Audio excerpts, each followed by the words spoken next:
Hi folks, we're here in Arizona in the Dragoon Mountains, somewhere between Wilcox and Tucson. The night before last night, we found a really cool place to boondock at a wildlife, a crane sanctuary actually, in Wilcox, right on the edge of town there. Beautiful lake of recycled wastewater that we didn't see the cranes, but we saw a lot of ducks, saw a beautiful sunset, beautiful sunrise. That was a nice place to be. And then yesterday we moved here, and where we are right now is in the Cochise Stronghold National Monument, I believe, right? And we are at the Cochise Stronghold Campground. Cochise was an Apache leader who fought the U.S. cavalry for 11 years before finally signing a truce with them. You can read all about that on Wikipedia, Cochise. At any rate, yeah, it is very interesting story about a great Indian chief that a lot of, particularly European descent people like us don't know a lot about. At any rate, what we're here to talk about is this great hike that we took yesterday from here. If you happen to be in this area, if you happen to be going between Wilcox and Tucson, it's a great place to stop by, Cochise Stronghold. And the hike was really fabulous. It was the Cochise Trail. And why don't you tell us a little bit about your impressions of the trail itself, the terrain, and what you'll experience if you walk this trail? Well, the trail, I would say it's moderate to moderately difficult for some people. So there's a lot of elevation. It's super dry, super hot, a lot of rocks. I think I said it's 5.5 miles round trip. There's a ton of shade on the trail, probably half in shade. But the half that isn't in shade is over dry rock and pretty exposed. So, I mean, you're not going to die out there, but just make it more comfortable if you take in the water, and a big floppy hat, and be prepared. Take a lot of water. We didn't take enough water for ourselves and Charlie. We took 2 liters, and we ran out of water, and it was really, really hot. Yeah, we're used to hiking out in the desert, coming from Albuquerque and doing a lot of desert hikes, so we're used to taking a lot of water. But it said that the trail was a 4-mile round trip to where we were going.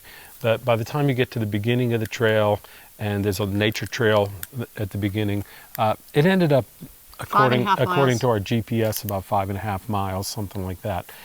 It's high desert, a lot of really neat terrain, a lot of really interesting rock formations here. Boulders. I thought it was very similar to the Indian bred rocks where we camped for a couple nights earlier in the week.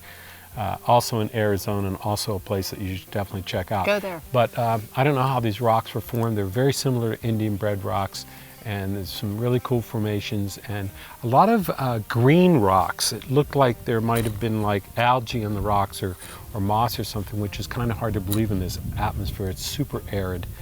Along the trail, you're going to cross a dry creek bed. We're here in April and completely dry. Somebody on the trail said wait till summertime. I'm guessing that's because of the monsoons. He said you'll have to swim across these. But we passed a number of dry creek beds. The trail is really well marked, by the way, with signage and trail markers. There's a nature trail that's very informational at the beginning. And at mile 1 is the Cochise Spring.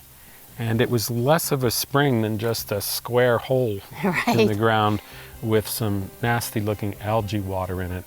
Again, maybe that flows more when there's more water, but it doesn't look like it's rained here for quite a while. There was some residual water in the rocks there that looked kind of nice, but the spring was nothing much. But we were really heading up to mile marker 2, and it ended up being a little past that, maybe a quarter mile or so past that, where there's, I think they call it a tank. It's a cattle tank where they've built a big dam. It was a pretty big dam, right? It was huge. Concrete I have no idea dam. how they built that. Maybe it was 20 feet high, where there's a dam across there with some muddy water in there that who knows how long that's been in there. We met some people on the trail who said they let their dog swim in there, and the dog drank about 5 gallons of water. We wouldn't let Charlie anywhere near it. I don't know if there's blue-green algae in there or what, but we just drank the water that we had. Pretty cool finding water up this high. It's an amazing place. I'd highly suggest this hike. Originally I thought it was moderately easy, but by the time we got up to the rocks and so hot, I started thinking it was a little bit moderately difficult. I think a lack of water, high elevation, hot sun, I think that made it a little bit more than moderate. The only fauna we saw was one little lizard on a rock. A squirrel. Oh, we saw a squirrel. One squirrel. This is an oak forest. They call it oak woodland. What kind of oaks these are, I have no idea. They look a little bit like live oaks. I don't think they're live oaks. They're certainly not eastern oak. The signage only said oak, and it's clear that there's a lot of that. The oak doesn't seem to be doing too well because, again, lack of water. But oak, and anywhere you see oak in the Southwest, you're probably going to see pinon too.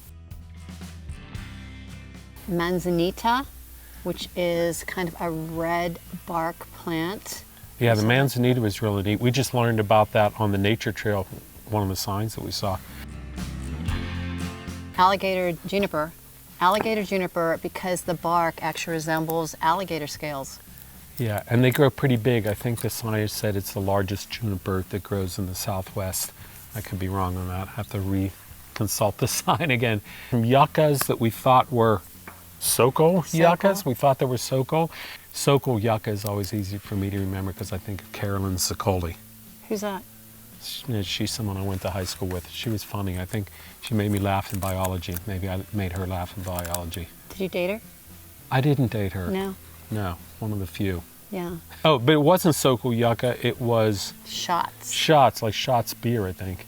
It was Shots yucca. Turpentine plant. Agave. Agave, century plants. Saw some beautiful agave that were alive, and then we saw some interesting agave that were dead.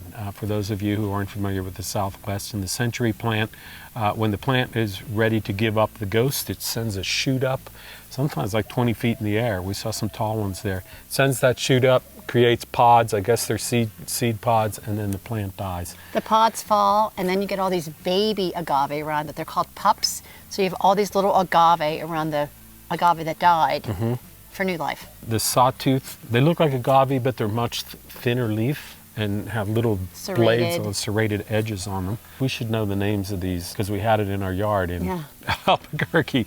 I just don't remember the name. Bear grass. That's a bear grass. Right? Bear grass is something that apparently the indigenous people would dry out and use to make baskets and things like that. A lot of these we didn't know before walking the trail. We learned them on the nature trail. So it always makes you feel smarter when you learn something when you take a hike. We really liked that trail a lot. We'd highly suggest it for anyone. Charlie liked it. Charlie loved it. Just remember, take a lot of water. It's probably better to hike it earlier in the day because there is a lot of sun up there. Yeah. So that's it for our trail talk, and we'll see you on the road.